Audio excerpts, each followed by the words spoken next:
নমস্কার বন্ধুরা, আজকের দুপুরে লাঞ্চে আছে সাদা ভাত, শসা, কুমড়ো ভাতে নিম পাতা ভাজা, আমার খুব প্রিয়, করলা ভাজা, আর আছে মসুরির ডাল, আর আছে সব রকম সবজি দিয়ে পনির, ডিম সেদ্ধ ইত্যাদি দিয়ে একটা তরকারি, আর আছে টমেটোর চাটনি।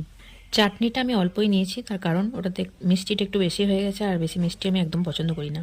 বাস আজকের দুপুরের এইটুকুই রান্না করেছি, এখন আমি খেয়ে নেব। আর বলে রাখি, সব রান্নাগুলোই কিন্তু আমি করেছি খুব অল্প তেলের মধ্যে, একদমই বেশি তেল মশলা ব্যবহার আমি করিনি।